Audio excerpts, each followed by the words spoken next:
첫 번째, 기업 분석입니다. 야스는 올레드 제조 공정 중 가장 중요한 단계인 유기물 증착에 관련하여 증착 시스템 및 증발원을 연구 및 생산하는 기업입니다. 2002년도에 설립이 되어서 8세대 올레드 증착 장비를 개발 및 판매하면서 정상적인 기도로 성장한 기업이라고 생각하시면 되겠습니다. 야스가 판매하는 사업 제품은 크게 증발원과 증착 시스템으로 나뉩니다. 증발원의 경우에는 광막 제조 물질을 증발시켜서 뒷판에 균일한 유기물질을 형성하는 데 도움을 주는 제품입니다. 증착 시스템이라고 불리우는 증착기 같은 경우에는 증발원을 이용하여 유기물층 및 광막층을 형성하는 장치라고 생각하시면 되겠습니다. 이러한 증착기에는 크게 클러스터 타입과 인라인 타입으로 나뉘게 됩니다. 클러스터 타입의 경우에는 FMM 방식을 이용하여 증착하는 시스템이며 인라인 타입의 경우에는 오픈 마스크 방식을 이용하여 증착하는 시스템입니다.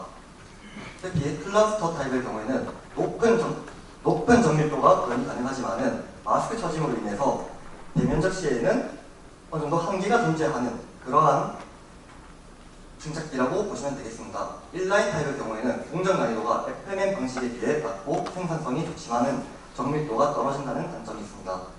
즉, 클러스터 타입의 경우에는 중소형 올레드 패널에 적합한 증착기이며 인라인 타입의 경우에는 대면적 올레드 패널에 효율성을 보이는 증착기라고 생각을 하시면 되겠습니다. 특히 야스는 이 인라인 타입에서 특화되어 있는 기업이라고 할 수 있습니다. 따라서 올레드 증착업체의 수주 실적을 보면은 대형 부문에서는 야스가 유일한 양산 레퍼런스를 가지고 있는 것을 확인할 수 있습니다. 따라서 경쟁사와 비교해보았을 때 야스는 경쟁사 대비 최소 3년의 기술적 격차가 존재한다고 본팀은 판단하고 있습니다. 그 근거에 대해서는 인라인 증착기나 아니면 대형 증착기를 생산을 할 수 있지만 그 수를 확보하는 데 있어서는 큰 어려움을 가지고 있습니다. 야스는 2013년부터 양산 장비를 납품하면서 현재 90%라는 높은 수를 확보하는데 5년이 걸렸기 때문에 다른 경쟁사 대비 높은 기술적 격차를 보이고 있다고 본팀은 판단하고 있습니다. 2017년도 매출 기준과 2018년도 매출 기준을 보았을 때 증착기 매출이 29% 증가하였습니다. 하지만 전체 매출액은 120% 증가한 것을 보면은 증착기의 수주 여부가 결국 회사의 매출액을 좌우한다고 볼 수 있겠습니다. 다음은 산업 분석입니다. 앞으로의 TV 트렌드는 대형화에 있습니다. 60인치 대형 TV 판매 비중을 보시면은 앞으로 대형 TV 수요량이 증가한다는 것을 확인할 수 있습니다. 과거에 낮은 세대의 원장인 경우에는 연출이 낮기 때문에 대형 패널을 효율적으로 생산하지 못하였습니다. 하지만 LG 디스플레이에서 8세대의 원장이 나오게 되면서 대형 패널에서도 높은 연출을 보이고 있습니다. 실제 48인치와 55인치, 65인치 패널을 비교해보았을 때 6세대가 가진 연출과 8세대, 10.5세대가 가진 연출에는 크게 차이가 납니다. 8세대인 경우에는 48인치에서 92%의 매출율, 55인치에서는 91%의 매출율을 보이고 있으며 10.5세대에서는 65인치에서 95%라는 압도적인 매출을 가지고 있습니다. 이를 그림으로 조금 더 이해를 쉽게 하자면은 8세대 원장인 경우에는 65인치 TV를 3대 생산할 수 있고 10.5세대 원장인 경우에는 65인치 TV를 8대 생산이 가능합니다. 따라서 이러한 대형화 트렌드에서 수요를 맞추기 위해서는 앞으로 디스플레이 업체들은 대형에 더 적합한 높은 세대 공장이 필요하다고 할 수 있습니다. 즉, 디스플레이 원장 크기는 올라갈수록 대형 TV의 매출율이 올라감에 따라서 생산성과 효율성이 올라가는 시스템이며 이러한 대형화에서는 야스가 유일한 해법으로 보이고 있습니다. 다음으로는 또 다른 트렌드로 초고화질에 있습니다. 4K TV뿐만 아니라 8K TV의 판매량 전망도 앞으로 우상향할 것으로 보임에 따라서 이 화질이 얼마나 우수한가도 정말 중요한 포인트인데 이 LCD와 OLED를 비교해봤을 때 화질면에서는 OLED가 압도적인 퍼포먼스를 보이기 때문에 앞으로의 TV 시장은 대형 LCD TV에서 대형 OLED TV로 전환될 수밖에 없는 시장이라고 본팀은 판단하고 있습니다. 이러한 상황에서 중국은 대형 LCD 부분에서 지속적인 신규 투자를 계획하고 있습니다. 2018년도부터 2022년도까지의 투자 계획인데 계속 진행이 되고 있으며 이에 따라서 8세대 이상의 중국 업체 공급량 전망도 증가하고 있습니다. 이에 따른 LCD 패널의 가격 하락세도 뚜렷해질 것으로 전망하고 있습니다. 즉, 중국의 공격적인 LCD 라인의 투자는 LCD 패널 가격의 하락세가 지속이 된다라고 본팀은 판단합니다. 여기서 국내 디스플레이 업체들은 출구 전략을 고민해봐야 합니다. 실제로 LG 디스플레이의 LCD 사업 부문은 2019년도 들어서 적자로 전환이 되었습니다. 삼성 디스플레이의 경우에는 지금 현재 L8 라인에 있는 8세대 LCD 공장 라인을 가동을 중지하면서 내후년쯤에 8세대 OLED 라인으로 전환을 계획하고 있는 중입니다. 즉, 이러한 위기에서 국내 디스플레이 전방업체의 출구 전략은 대형 LCD의 구조에서 대형 OLED로의 사업 전환이 불가피하다라고 본팀은 확신하고 있습니다. 중국 제조 2025에 따르면 대형 LCD와 중소형 OLED를 장악한 뒤 대형 OLED 시장도 장악하기 위해서 대규모의 투자를 진행할 것으로 생각이 됩니다. 이에 따라서 LG 디스플레이와 삼성 디스플레이 같은 국내 업체들은 선제적으로 대형 OLED 시장에 진출하려고 할 것입니다. LG 디스플레이의 경우에는 파주 피텐과 광저우 라인을 통한 대형 OLED 시장 진출을 계획하고 있으며 삼성 디스플레이 같은 경우에는 기존 8세대 대형 LCD 라인을 대형 OLED 라인으로 전환 투자를 계획하고 있습니다. 후발 투자라고 할 수 있는 중국 업체의 BOE 같은 경우에는 국내 업체보다는 조금 늦은 2023년도에 8세대 대형 OLED 월 9만 장 규모로 양산의 목표로 투자 계획을 밝히고 있습니다. 여기서 본팀은 이러한 상을 보고 한 가지 숙당이 떠올랐습니다. 여기 계신 여러분들은 이것을 보고 어떠한 투자 아이디어와 숙당이 떠오르십니까? 본팀은 제주는 고민 없고 돈은 왕서방이 받는다 라는 숙당이 떠올랐습니다.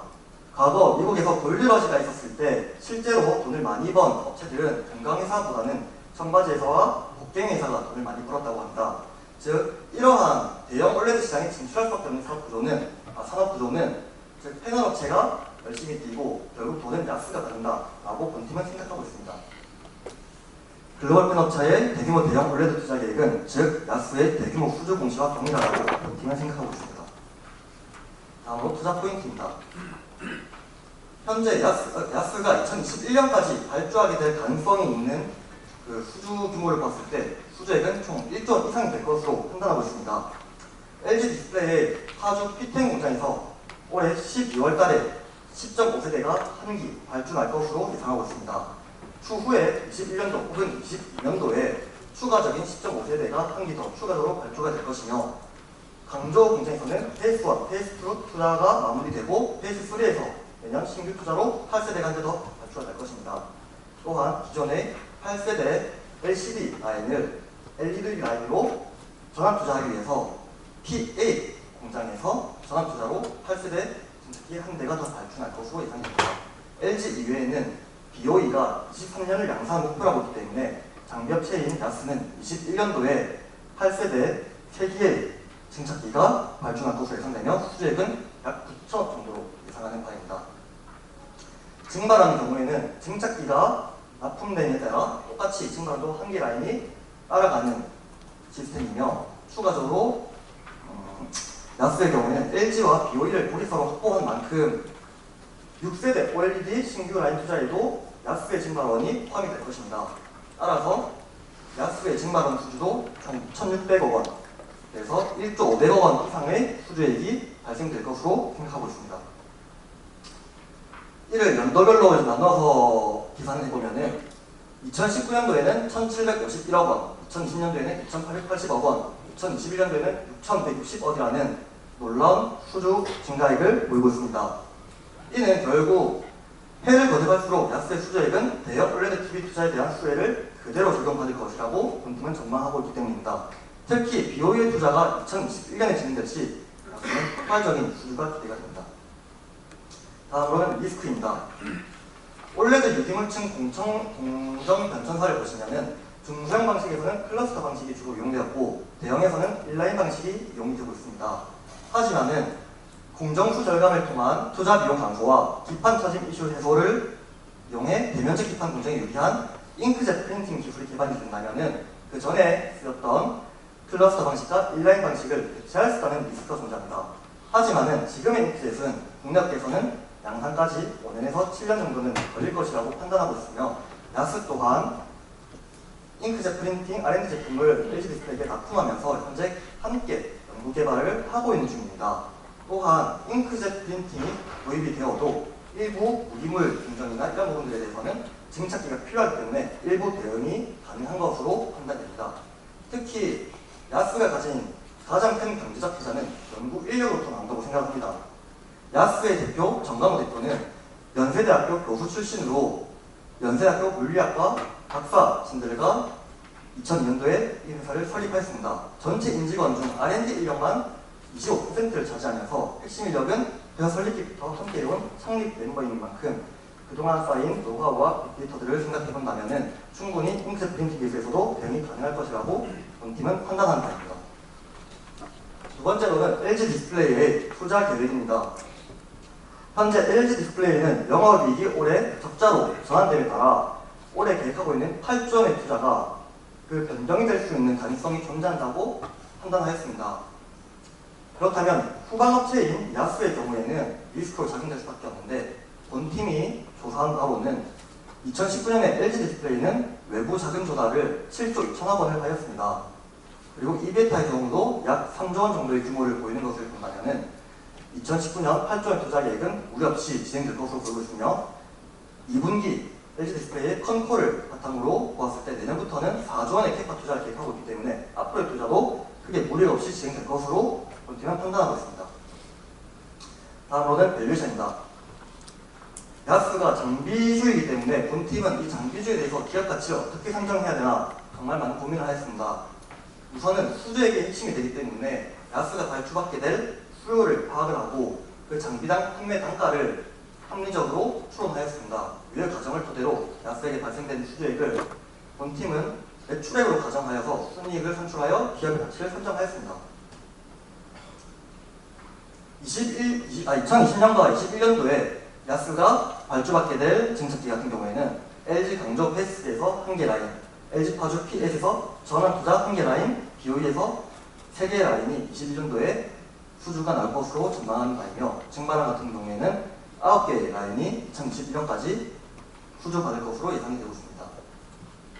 판매 단가의 경우에는 과거 사례를 종합적으로 검토하였으며 추가적으로 IR 담당자와의 통화를 하였습니다. 증착기의 경우에는 2018년도에 광저우 페이스 1, 페이스 2에 납품한 사례를 보면은 8세대 OLED 증착기는 900억에 판매가 되었습니다. 10.5세대의 경우에는 이보다 더 높은 1,300에서 1,500억 원대에 판매가 될 것으로 전망이 되며 회사의 입장으로는 야스의 지분을 15% 들고 있는 LG 디스플레이와의 협력 관계를 생각해 본다면 LG 디스플레이 이외의 업체에게는 이보다 더 높은 가격에 판매될 것으로 전망한다고 하였습니다. 증발원의 판매 단가에는 정확한 금액을 추론하기에는 불확실성이 존재함에 따라서 최근 2년간의 판매 단가 평균인 160억 원으로 선정하였습니다. 종합하자면은 판매 단가와 관련하여 IR 담당자 통화한 결과 LG 디스플레이에게 납품되는 증착기의 경우 영업이익률 20%를 기준으로 협상을 하며 증발원의 경우에는 영업이익률 30%를 기준으로 협상 진행한다고 확인이 되었습니다. LG 이외의 BOE와 같은 업체에게 증착기를 납품하게 된다면 영업이익률이 레버리지 효과를 일으켜서 30에서 40%도 충분히 합리적으로 가능하다고 판단하고 있습니다. 이에 따라서 2020년에 야스에게 발생될 수주액, 즉 매출액은 3,030억 원, 2021년도에는 6,310억 원으로 본팀은 계산하는 바입니다. 이 수주액을 매출액으로 인식하는 경우에는 장비주의 특성상 수주받은 물량에 대한 매출액 인식을 어떤 회계 처리로 인식하느냐에 따라서 제각기 다르게 인식이 되기 때문에 수주액으로 그 해당 연도에 얼마만큼 실적인 퍼포먼스를 내느냐 거기서 핵심을 맞추었습니다. 이를 토대로 매출액을 SOTP 방식으로 부분적으로 활용하여 순이익을 산출한 결과 2020년에는 약 576억 원, 2021년도에는 약 1,001억 원의 순이익을 본팀은 계산하였습니다. 하지만 이는 안전마진이 확보된 극히 보수적인 순이익이라고 본팀은 생각하고 있습니다. 그 이유는 SOTP 방식에서 2020년도 영업이익률 우리는 20%를 잡았지만은 BOE에게 납품되는 영업이익률의 경우에는 보수적으로 봐도 30%는 충분히 가능하기 때문에 현재의 순이익은 충분히 안전마진이 확보되어 있는 순이익이라고 본팀은 판단하고 있습니다. 또한 본팀은 예상 EPS 같은 경우에 2021년도로 잡았습니다. 이것 또한 장비주의 특성을 고려한 판단입니다. 장비주의 특성상 전방업체들의 투자 계획에 따라서 독점적인 기업인 경우에는 예상 수주 물량을 충분히 계산할 수가 있습니다. 단순 12개월이 아닌 24개월까지도 충분히 가능하기 때문에 본팀은 일반적으로 사용되는 12개월 선행 EPS가 아닌 18개월 선행 EPS를 사용하면서 2021년 예상 EPS를 기준으로 잡았습니다. 타겟 퍼인 경우에는 본팀은 따로 피어 그룹을 선정하지 않았습니다. 야스를 비교할 수 있는 피어 그룹이 없다는 것이 첫 번째 판단이었으며 상대적인 가치평가가 무의미하다고 판단을 하였습니다. 따라서 본팀은 퍼를 이용하더라도 내재가 지나왔던 절대적인 가치로 환산할 수 있게끔 야스만의 퍼밴드를 통해서 타겟 퍼를 선정하였습니다. 야스의 퍼밴드를 보면은 역사적으로 최저 퍼는 5.65배였습니다. 따라서 본팀은 최저 퍼 5.65배보다 낮은 타겟 퍼 5배를 적용하며 안전마진을 확보하였습니다. 따라서 예상 EPS 7,650원에 타겟 퍼 38,250원, 이는 현재 주가 23,800원 대비 상승 여력 60.71%를 보임에 따라서 본팀은 야스 매수를 적극적으로 추천하는 바입니다. 마지막으로 야스를 투자하는 데 있어서 핵심은 두 가지가 될 것입니다. 디스플레이 업체들의 어쩔 수 없는 대형 OLED TV로의 진출, 그리고 그 속에서 야스의 기술력은 얼마나 독보적인가, 이 두 가지가 핵심이 될 것입니다. 이 두 가지에 대해서 의문을 가지시는 분들도 많이 계실 것입니다. 하지만 이는 본팀이 질의응답을 통해서 그 의문들을 확신으로 바꾸어 드리겠습니다. 이만 발표를 마치며 질의응답 받도록 하겠습니다. 감사합니다. 발표 너무 잘 들었습니다. 매출 추정을 그 카펙스 대형사 LG나 이거 추정을 하고 야스에서 흡수되는 것을 가정을 해가지고 매출 추정하신 것 같아요.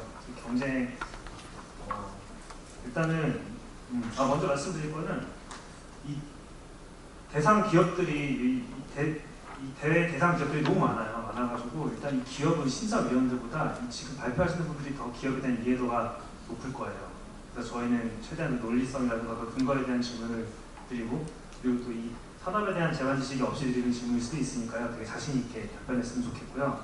야스의 시장 점유율이 좀 어떻게 될까요? 그 증발 등착기와 다른 현재 대형 OLED 패널을 생산할 수 있는 기업이 LG 디스플레이밖에 없습니다. 따라서 LG 디스플레이와 협력사 관계인 야스만이 유일하게 이 증착 시스템을 양산할 수밖에 없습니다. 따라서 현재 점유율은 100%라고 보시면 되겠습니다.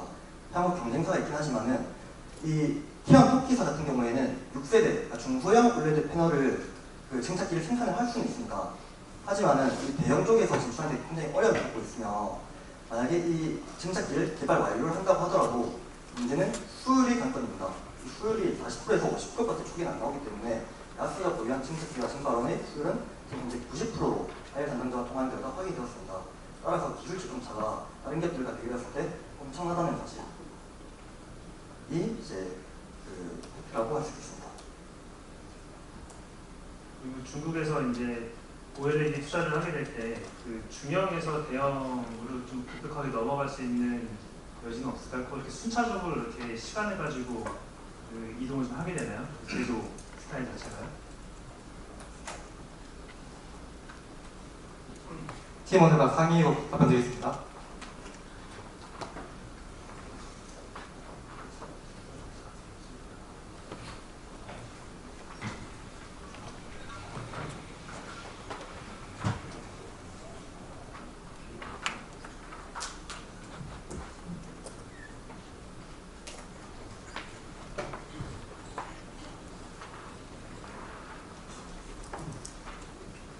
네, 답변드리겠습니다. 네, 중국 OLED 부분도 지금 중국 제조 2025를 통해서 이제 대형 OLED 부분을 투자하고 있는데, 과거에 중국이 대형 LCD와 현재 중소형 OLED 부분도 그 애플이 이제 중국 BOE함을 쓰는 것처럼 이제 중국이 대형 LCD 부분과 중소형 OLED 부분까지 먹었다고 보실 수 있겠습니다. 그러면 현재 남은 거는 이제 마지막 그 도착점이 대형 OLED 부분까지 중국이 잡을 것으로 보시는데, 그 투자 시기가 앞방을 칠 것이라고 본팀 판단하는 이유는 현재 미중 무역 분쟁으로 이제 중국이 그 첨단 산업 10대 분야에서 자동차와 뭐 디스플레이 그런 분야가 있는데, 그 반도체 부분과 5G 부분 같은 경우는 미국이 지적 대사권 문제나 그런 여러 가지 문제 등으로 중국이 미국의 눈치를 보고 있으며, 그에 따라서 과거에 대형 LCD 부분에서 한국을 따라잡은 그 여있기 때문에 대형 OLED 부분도 이제 미국의 눈치를 피할 수 있을 뿐더러 우리나라 입장에서도 기술 격차를 따라잡은 경험이 있기 때문에 대형 OLED 부분에 투자가 확대될 것이고 그 투자 확대될 경우에는 이제 그 우리 장비주인 라스트가 큰 수혜를 볼 것이라고 판단하는 바입니다. 추가적으로 첨언하자면은 BOE가 대형 OLED 패널을 2023년으로 양산을 목표하는 이유가 있습니다. 이는 지금 현재 중국 업체들도 중소형 OLED 시장에서 엄청난 투자 캐파를 벌고 있기 때문에 23년도가 되면은 중소형 OLED 패널도 공급 과잉 상태에 온다고 업계에서는 판단하고 있습니다. 이에 따라서 BOE 같은 중국 업체들도 그에 대한 출구 전략으로 대형 OLED를 선택할 수밖에 없는 시점이라고 생각하시면 되겠습니다. 감사합니다. 한 3년 전쯤에 중국 광저우 출장을 간 적이 있었는데 그때 당시는 아직 중국 본토 쪽은 브라운관 TV를 많이 봐서 LCD를 넘어가고 다음 OLED로 지금 넘어갈 것 같다라는 얘기 하더라고요. 근데 대형보다는 중국향 매출은 중소형 OLED가 먼저 좀 중요해지지 않을까요? 많이 흡수하게 되지 않을까요? 제가 생각이 좀 너무 틀렸나요?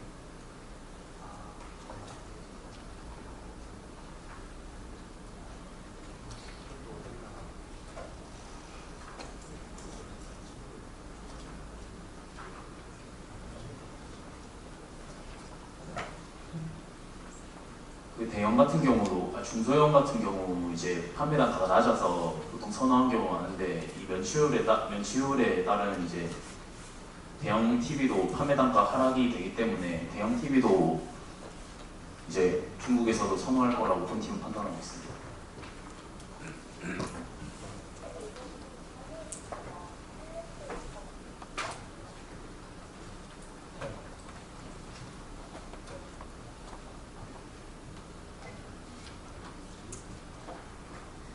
지금 현재 주가 기준으로 파가 약 8배 수준이 되고 업계 평균 10배 정도 된다고 하셨는데 아까 굉장히 야스가 독보적인 기술력도 가지고 있고 가지고 있고 이제 앞으로 폭발적으로 수주가 발생할 거다라고 하셨고 그에 반해서 순이익 예상을 굉장히 보수적으로 하셨는데 이 타겟포를 5배를 적용한 것 자체도 너무 보수적인 게 아닌가 싶거든요. 이 5배를 추정을 하신 거가 합당하다고 생각을 하시는지.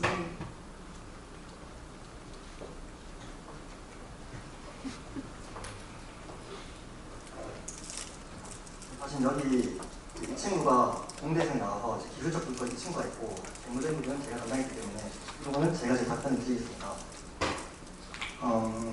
우선 이 야스에 대해서 시장에서는 잘 모르고 있는 것 같습니다.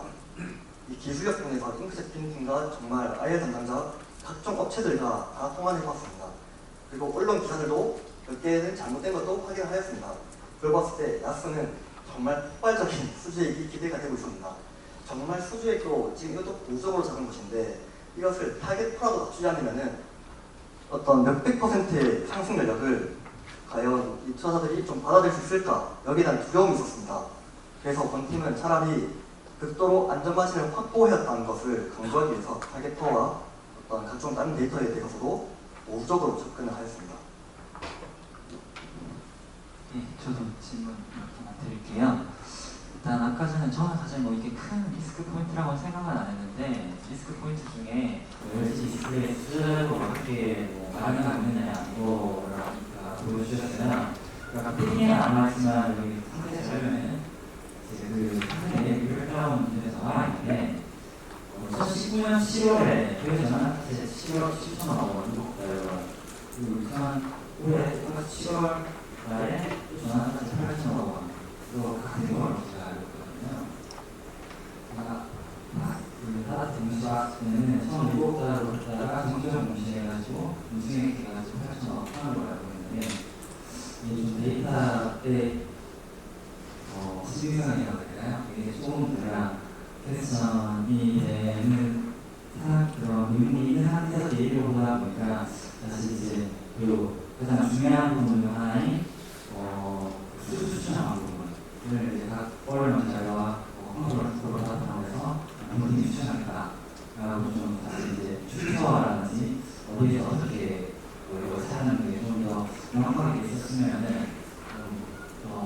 수주에 대한 확신이 좀더 들었을 것 같은데 그런 점이 조금 아쉽거든요. 두 번째로는 이제 최대한 보수적인 여기 또 적어주셨는데 장비주의 장점은 어떻게 이루어져야 하나라고 해서 직접 적어주신 게 이제 보수적인 수정을 통해서 발생한 현안 수주를 조사한다라는 내용을 적어주셨는데 사실 이거 제가 이제 리서치 보고서들을 몇 개 봤어요. 몇 개 봤는데 거기에 이제 수주 추정 그리고 매출 추정 나와 있었는데 2021년 매출을 3천억 이상 본 곳이 없었어요. 그거 중에 제가 봤던 건 이제 물론 수주 가능성이 높긴 하지만은 중국 업체에서 아까 말씀하신 인크제 그걸 갈 가능성도 없지 않아 있고 수주라는 게 또 뭐 계획이 있기 때문에 확정적일 수 없는 부분이 있기 때문에 저도 아무래도 장선 정보로 가능하지 않았을 텐데 이 매출을 좀 공격적으로 오히려 잡으신 것 같은데 아까 말씀드린 것처럼 인크제 시나리오에 대해서 무조건 저희 학생들 2021년에 수주를 다 받아올 수 있다고 확신하는 이유나 그리고 이게 2021년에 무조건 수주가 될 거라고 생각하는 그거가 이 부분에 대해서는 기술본 담당하고 있는 친구와 제가 이제 답변을 드리도록 하겠습니다. 우선 이 매출액이 3,030억 원이라고 한 경우에는 일반적으로 애널리스트 이제 보고서에서는 매출액이 3,000억 원이 안 찍혀 있는 이유는 수주 산업이라서 이 수주를 받고 제품을 생산함에 따라 진행률에 따라서 이제 매출액이 인식이 됩니다. 따라서 본팀은 그러한 매출액 반영을 고려했을 때 적절한 가치 산정을 좀 불합리하게 할 수밖에 없다고 생각합니다. 따라서 수주액을 매출액이라고 가정을 하기 때문에 여기 보고서에서는 매출액이 3,030억 원이라고 가정을 하였습니다. 그리고 잉크젯 프린팅 같은 경우에는 언론에서는 2021년도에 중국 업체들이 이것을 이제 사용할 것이다라고 하지만은 이 부분에 대해서는 이제 최윤환 아무가 답변해 드리도록 하겠습니다. 네, 답변해 드리자면은 이제 잉크젯 프린팅 같은 경우는 이제 이론상으로는 아주 장점을 많이 가지고 OLED TV에 아주 적합한 기술이라고 할 수 있지만 이제 단점을 많이 가지고 있습니다. 왜냐하면은 이제 용액을 이제 만드는 과정이 있어서 많은 한계점을 가지고 있고 그걸 다시 유기물층에 이제 낙하하는 과정 그리고 건조시키는 과정에서 이제 불균일성이 많이 발생하기 때문에 이제 화소 부분이나 이제 증착 부분에 있어서 이제 수율이 제대로 확보 안 될 가능성이 많고 거기다 기존의 OLED TV 산업을 선도하던 국내 업체들조차도 잉크젯 프린팅을 제대로 개발하지 못하고 있는 상황인데 거기에서 중국이 먼저 이제 양산까지 수율을 확보한 상태에서 도달한다는 것은 사실상 저희는 어렵다고 보고 있기 때문에 그렇게 BOE에 대한 이런 매출 가능성을 높게 보고 있었습니다. 추가적으로 첨언하자면은 21년도에 언론에서는 공정을 실제로 이제 개발하고 하지만은 문제는 수율 문제인 것이고 결국 이거는 중소형 OLED 패널에서 먼저 상용화가 되어야 되는데 중소형 OLED 패널이 상용화되지 않았음에도 불구하고 대형 OLED 부분에서 잉크젯 프린팅 기술이 상용화된다는 것이 사실 이게 합리적이지 않다는 것을 국내 업계의 생산 시스템 업계 통화한 결과 확인되었습니다.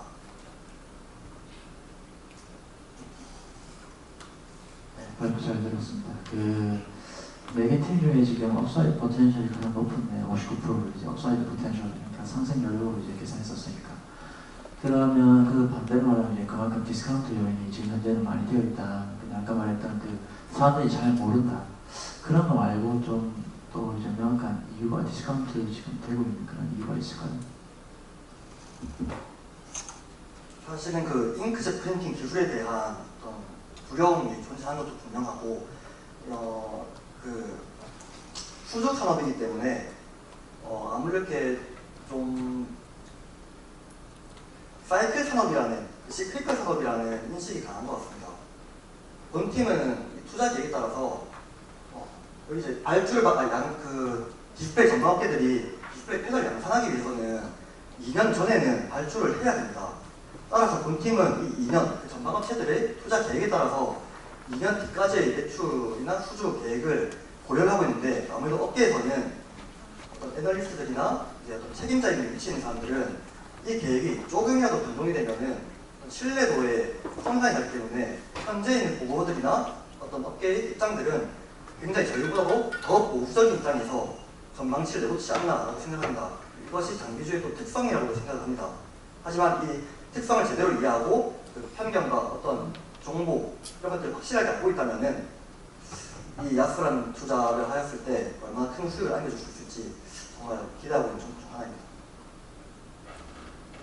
네, 질의응답 잘 들었습니다. 시간 관계상 관객 두 분에게 질문 받도록 하겠습니다.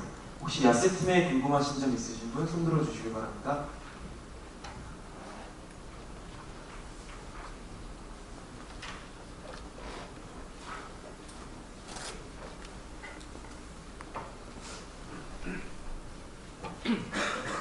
네, 발표 감사히 잘 들었습니다.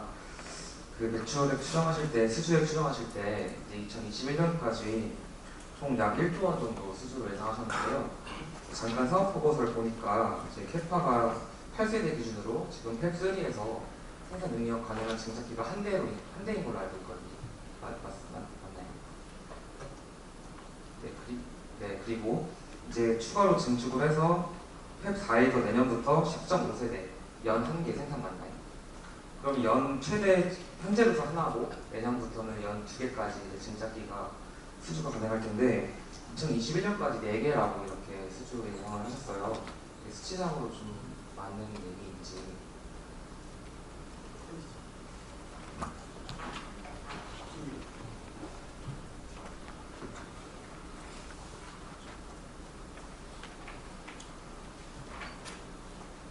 여기에 대해서 그 야스의 캐파 감당 가능하느냐 이 질문에 대해서는 이 보고서를 보면은 나와 있습니다.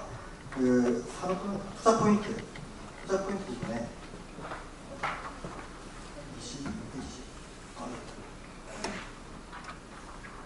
23페이지를 참고하시면 됩니다. 야스가 가진 공장은 크게 어떤 설비가 필요한 것이 아니고 토지가 필요한 개념입니다. 따라서 지금 토지 확보는 이미 다 되어 있고 현재는 팹3까지 있기 때문에 재무제표 다트상으로는 그 캐파가 한 대밖에 안 된다라고 하지만은 현재 팹4와 팹5까지 충분히 확보를 할 수 있는 상황입니다. 그에 따라서 저희도 IR 담당자와 통화를 해본 결과 이것은 팹5를 넘어서도 추가적으로 그 캐파에 대해서는 유연하게 대처할 수 있는 상황이라고 하였습니다. 그러면은 2021년도까지 LG향으로는 8세대가 2개, 그리고 BOE향으로 중국향으로는 8세대 3개라고 예상을 하셨거든요. 증축이 가능한 걸 예상을 하고 해서 그 수주가 총 5개라고 8세대 세대는 21년도입니다. 21년도까지 누적으로요. 아 예. 그럼 2021년도의 매출이 아니라 그때까지 누적 매출을 말씀하시는 건가요? 그 두 개년도에 지금 이제 수주가 확실시 되는 것들을 이제 통틀어서 설명하다 보니까 총 이제 1조 원이라고 표현을 하였습니다. 감사합니다. 네, 한 분 더 질문 받도록 하겠습니다. 질문하실 분 손 들어주세요. 맨 앞쪽에 먼저 손 드신 분들 기다려주시고.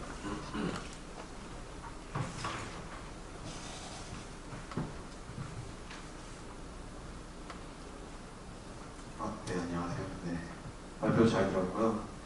그 야스 IR 정보에 대한 그 영업이익률 추정하셨는데 그거에 대한 구체적인 과정이 있는지 그리고 그 비용 추산에 대한 구체적인 과정이 있는지 질문드립니다.